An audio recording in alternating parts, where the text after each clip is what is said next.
Di dunia kesehatan Indonesia, kita tentu tidak asing mendengar nama Rumah Sakit Nasional Cipto Mangunkusumo atau RSCM.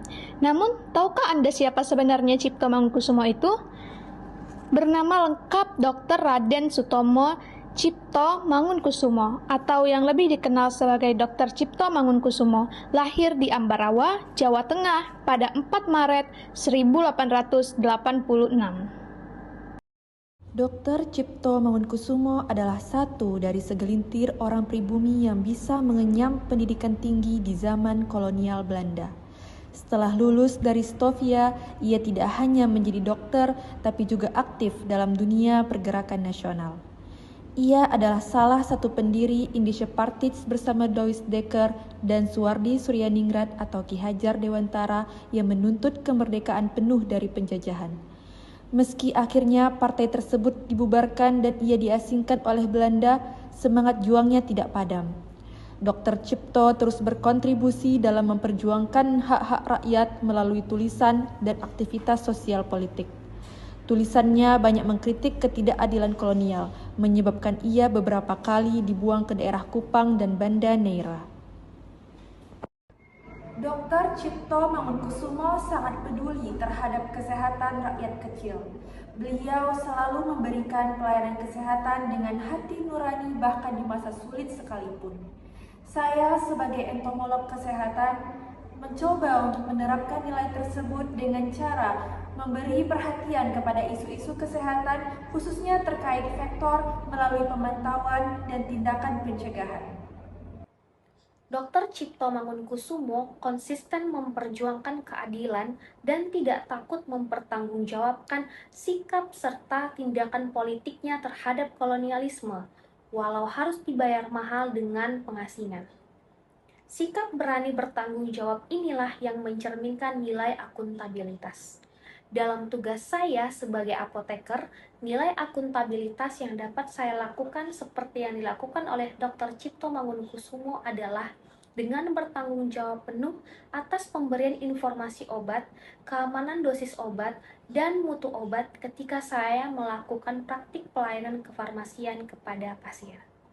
Dr. Cipto Mangunkusumo merupakan salah satu dokter pribumi pertama yang sangat terpelajar.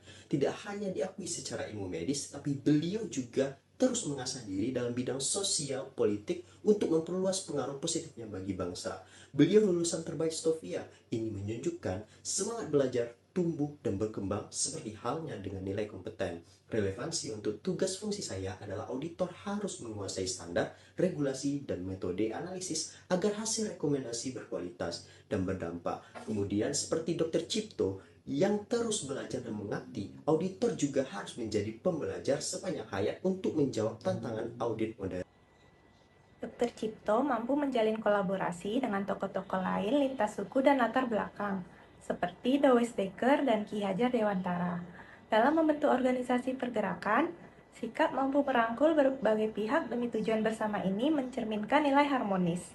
Nilai harmonis yang dapat saya terapkan dalam menjalankan tugas sebagai administrator kesehatan adalah dengan selalu menjaga komunikasi yang baik dan kerjasama antar tim, seperti dengan tenaga medis untuk mencapai tujuan bersama.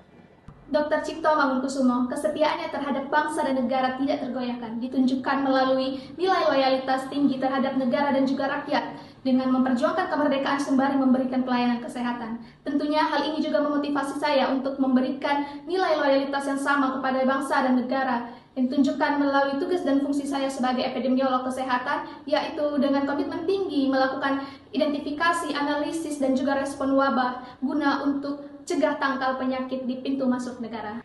Dr. Cipto tetap bisa menyesuaikan diri dan mengalihkan perjuangan dari jalan formal ke jalur intelektual dan sosial. Sikap mampu menyesuaikan diri ini mencerminkan nilai adaptif. Nilai adaptif yang dapat saya terapkan dalam menjalankan tugas sebagai administrator kesehatan adalah dengan selalu sigap menghadapi perubahan sistem, kebijakan, maupun kebutuhan layanan. Dr. Cipto Mangunkusumo dikenal tidak pernah bekerja sendirian. Gerakan selalu melibatkan tokoh lain dan masyarakat luas. Nilai kolaborasi ini sangat penting, terutama dalam membangun sinergi untuk perubahan besar.